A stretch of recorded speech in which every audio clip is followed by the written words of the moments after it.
saya hormati. Selamat siang. Hari ini saya sebagai guru IPA yang mengajarkan 7 kelas 8 kelas 9 akan mengadakan diseminasi, refleksi dan evaluasi dengan tujuan untuk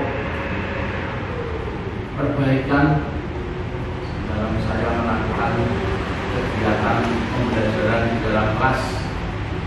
Kemudian saya melakukan refleksi ini dengan berdasar dari kuesioner yang disampaikan atau yang dibagikan kepada peserta didik, orang tua maupun teman sejawat. Dari hasil kuesioner yang sudah dilakukan, ternyata saya menghasilkan nilai yang boleh dikatakan rata-rata itu baik, tapi belum sesuai dengan harapan saya. Karena biasanya ada faktor sungkan, tidak enak kalau menilai apa adanya, sehingga sering kejujuran itu tidak sepenuhnya berjalan dengan baik. Namun saya juga menyadari selama mengajar ini memiliki kelebihan dan kekurangan. Kelebihan saya adalah ya karena saya itu guru yang sudah lama ya, masa kerja saya itu sudah 29 tahun, sehingga tentu saja saya secara materi mungkin sudah bisa menguasai dengan baik. Namun seiring perkembangan zaman ternyata juga ada banyak perubahan yang semula dulu mengikuti pada online sudah lebih mudah dalam mencapainya. Namun sekarang kurikulum berpusat pada siswa dan menitik beratkan pada aktivitas dan melibatkan anak serta melakukan pembelajaran secara kooperatif ini, yaitu melibatkan siswa semua. Kemudian saya juga memiliki kelebihan, saya mudah untuk menganalisis siswa, ya, cepat merespon terhadap gestur atau perubahan anak, apakah dia itu tadi malam kelihatan tidak belajar, atau kemudian saya biasanya langsung peka dan menegur anak itu, kenapa kamu tadi malam, kenapa kelihatan tidak siap. Itu kelebihan yang kedua. Kemudian yang kelebihan yang ketiga, saya itu menurut perasaan saya itu memiliki cara berkomunikasi yang mudah diterima, ya, bagi anak-anak mudah diterima dan cenderung juga humoris. Tidak pernah saya marah kepada anak-anak. Jadi kalau semua langsung saya ketawa sendiri, anak juga ketawa saja. Ya. Itu kelebihan saya, menurut saya kelebihan, ya. Namun banyak kelemahannya apa itu ya. Kelemahan saya itu adalah saya biasanya itu mengajarnya itu terlalu cepat, karena saya biasanya memiliki anggapan bahwa anak yang sudah lulus SMP itu sudah memiliki kompetensi numerasi yang baik. Namun itu di luar dugaan saya, ternyata mereka 70% kemampuan numerasinya, kalau saya dinilai itu nilainya masih tidak tuntas, jauh dari tidak tuntas. Sehingga saya kecelik, karena kecelik akhirnya harus mengulang-ulang lagi, ya. Celik bahasa Indonesia ini. Kemudian Bapak Ibu, kelemahan saya biasanya mengajar itu yang praktis-praktis. Guru IPA itu biasanya soal itu cepat cepat sekali ya, daripada saya mengajarkan biologi yang sangat luas penjabarannya. Namun kelemahan saya adalah karena saya sering berat atau memprioritaskan yang praktis-praktis, yang umum biasanya harus saya sudah menguasai, hampir menguasai penuh. Namun di sisi biologi kadang-kadang saya kurang. Ini ironis dengan di soal nanti biologi itu kadang-kadang lebih mudah soalnya mah. Namun karena saya tidak bisa menilai baik, kompetensi biologinya kurang memuaskan. Kemudian yang ketiga, kelemahan saya sebagai guru IPA itu mungkin dapat dikatakan saya tidak jarang melakukan melibatkan untuk eksperimen di laboratorium. Kenapa, Bapak Ibu? Karena menurut saya sedangkan materi yang ringan saja nggak bisa. Apalagi nanti kalau praktek di laboratorium itu menurut saya sangat melelahkan dan tujuan pembelajaran sering kali tidak tercapai. Ya sering apa itu sering juga pernah melakukan praktek, namun yang memang sudah pasti ya. Sudah pasti itu tidak memakan waktu yang lama dan hasilnya kelihatan. Itu untuk refleksi baik kelebihan maupun kekurangan saya. Semoga apa yang saya refleksikan itu jujur apa yang saya rasakan dan saya merasa ini yang memang itu kelebihan dan kekurangan saya. Mohon nanti ke depan saya selalu juga bisa disupervisi oleh guru kepala sekolah dan teman-teman semua bisa memberikan masukan sehingga dalam melakukan pembelajaran bisa lebih baik lagi. Demikian refleksi singkat dari saya dan semoga bermanfaat. Terima kasih.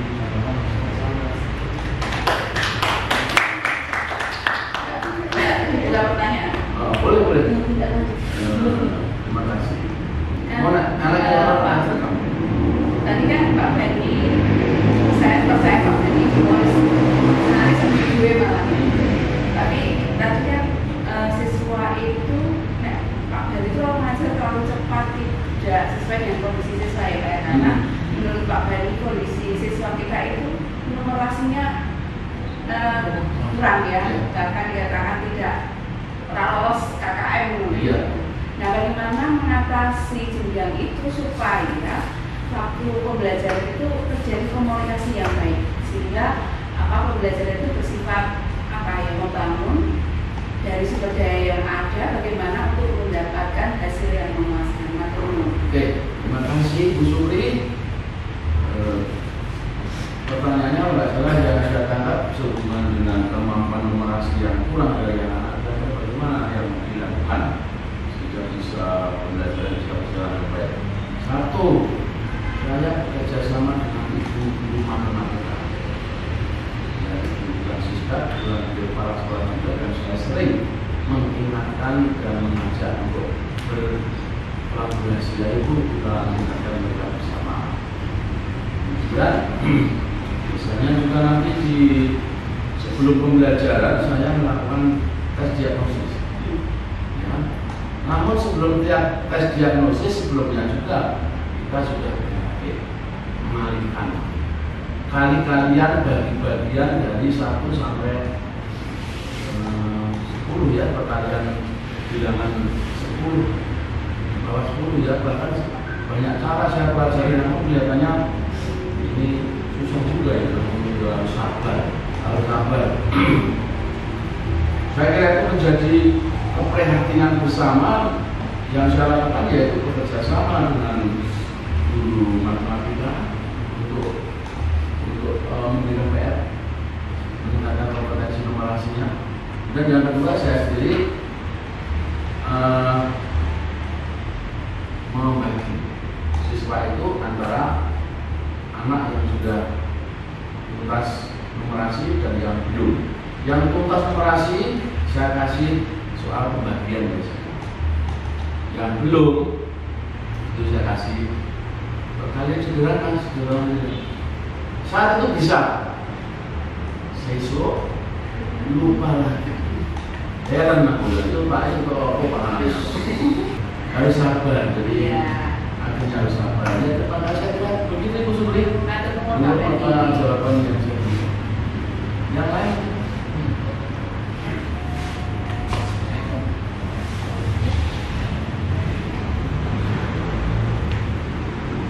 Cukup? Terima kasih. Selamat siang Bapak Ibu semuanya. Saya akan menyampaikan tentang evaluasi dan refleksi diri berdasarkan hasil penilaian kinerja guru yang sudah diisi oleh orang tua, peserta didik maupun teman sejawat. Jadi selama saya mengajar, saya memiliki kelebihan dan kekurangan. Untuk kekurangan yang saya miliki adalah yang pertama, saya tidak menggunakan RPP sebagai pedoman. Kadang saya tidak menggunakan RPP sebagai pedoman dalam melaksanakan proses pembelajaran. Itu yang pertama. Yang kedua, karena keterbatasan waktu yang saya miliki, ya, saya itu mengajar kadang hanya memakai LKS. Jadi saya tidak mempersiapkan media dengan maksimal, sehingga anak-anak itu kadang merasa bosan saat di kelas. Seperti itu. Selanjutnya untuk kelebihan yang ada pada diri saya, yang pertama, saya itu orang yang adaptif, yaitu gampang menyesuaikan diri dengan lingkungan, baik dengan bapak ibu guru ataupun dengan anak-anak. Sedangkan yang kedua yaitu saat pembelajaran, saya seringkali melaksanakan pembelajaran dengan berdiferensiasi berdasarkan minat anak. Contohnya, ketika saya memberikan tugas anak, saya tidak melulu meminta mereka untuk membuat video untuk menghasilkan suatu teks, tetapi saya meminta mereka itu terserah sesuai dengan minat kalian. Kalian pengen buat apa? Mau buat komik oke, buat poster oke, buat video oke, atau buat film juga oke. Seperti itu. Jadi kalau saat pelajaran seperti itu, anak-anak akan lebih semangat lagi saat mengikuti pelajaran. Itu. Selanjutnya dari kekurangan-kekurangan yang ada pada diri saya tadi, saya memiliki solusi. Yang pertama adalah membuat persiapan dengan matang sebelum saya mengajar. Dari membuat modul ajar, membuat LKPD, materi ajar, dan media yang berbasis TI. Karena anak zaman sekarang itu ketika misalkan ada tugas hanya menggunakan buku LKS atau buku paket, anak-anak itu akan merasa cepat bosan, tidak tertarik. Sementara ketika kita menggunakan media yang berbasis IT, anak-anak akan lebih bersemangat mengikuti pelajaran. Itu saja yang bisa saya sampaikan. Terima kasih. Terima kasih.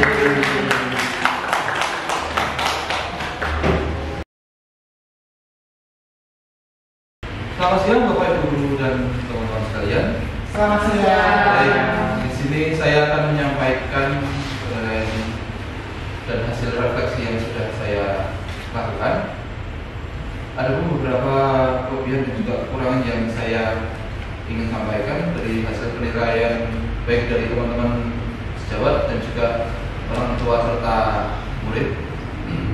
Yang pertama, mungkin ini cukup sederhana, tapi salah satu atau kelebihan utama saya adalah suara saya cukup lantang, sehingga murid-murid yang di belakang bisa mendengar cukup jelas suara saya, dan itu terkadang bisa membangunkan teman-teman yang sekiranya itu ngantuk dan juga sering tertidur ketika mengajar di dalam kelas.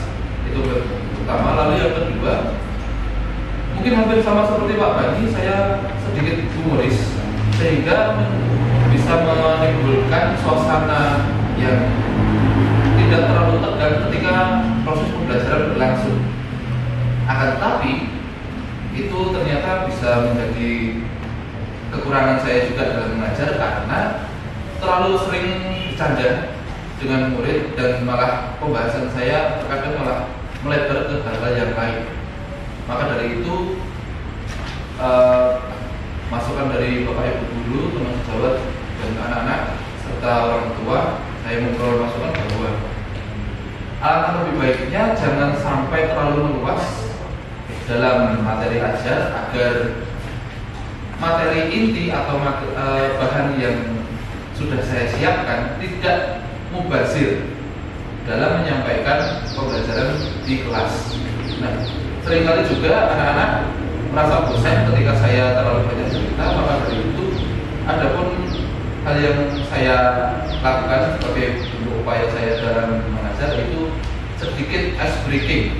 Ice breakingnya itu pun juga terkadang saya libatkan atau saya hubungkan juga dengan mata pelajaran. Contoh seperti mata pelajaran bahasa Indonesia bab deskripsi, itu saya memberikan permainan atau games komuni gerak yang dimana nanti orang terakhir itu harus menceritakan atau menyampaikan informasi apa saja yang bisa diserap melalui gerakan yang sudah diberikan oleh temannya. Itu baik, langsung saja juga saya sampaikan juga kekurangan saya hampir sama seperti Bu Sinta tadi atau beberapa teman mungkin tidak terpaku pada LPB. Seringkali saya melaksanakan proses pembelajaran itu tidak sesuai dengan apa yang sudah saya rencanakan atau sudah sesuai dengan LPB yang sudah dirancang, namun itu puji Tuhannya tidak terlalu sering.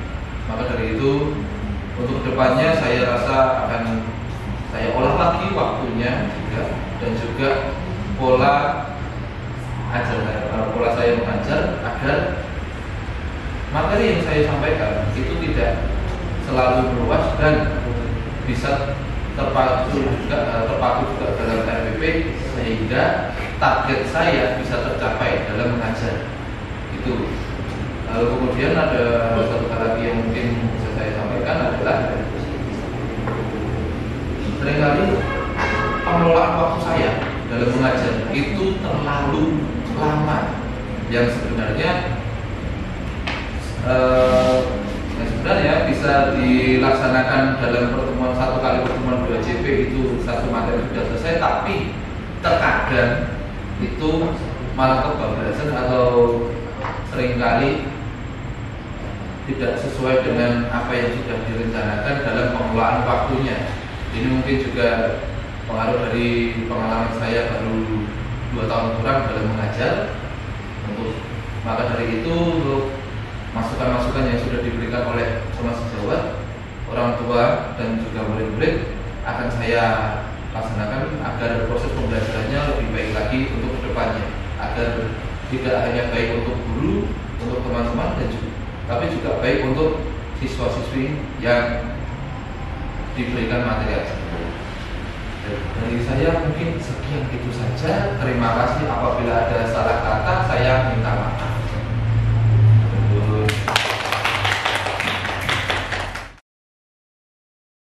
Baik, selamat siang Bapak Ibu. Selamat siang. Di sini saya akan merefleksikan hasil dari peserta didik dan guru sejawat dan orang tua. Di sini saya mendapat nilai baik 84,52. Itu terlalu baik sekali. Baik, di sini akan merefleksikan dari positif dulu, nggih.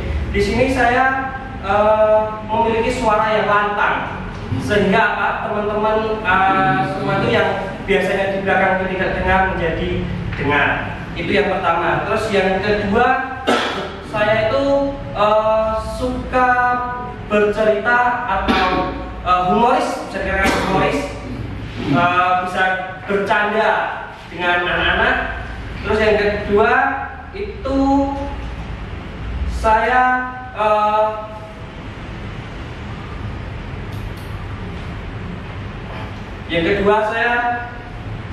melakukan kegiatan yang sesuai dengan modul ajar, walaupun kadang-kadang saya ada minusnya. Minusnya itu biasanya waktu itu tidak tepat waktu. Itu dari modul ajarnya, dari waktunya, hanya di waktunya saya memang kurang menguasai. Kadang-kadang ya kecepatan, kadang-kadang kurang. Gitu. Terus yang kedua, saya juga kadang-kadang yang minusnya anak-anak itu kadang-kadang juga merasa bosan. Nah, di sini saya juga kadang-kadang apakah dengan tipe saya mengajar bercerita itu membuat anak bosan, sehingga saya juga bingung bagaimana caranya untuk kedepannya seperti apa agar anak itu tidak bosan. Itu nanti akan menjadi di tindak lanjutnya. Yaitu tindak lanjutnya itu nanti kedepannya merubah modul ajar menjadi pembelajaran yang lebih baik daripada sebelumnya dalam pengelolaan waktu, dalam pengelolaan kelas dan sebagainya. Seperti itu.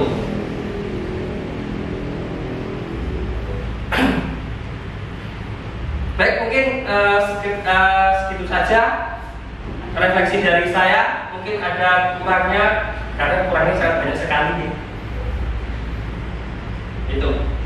Saya akhiri, selamat siang.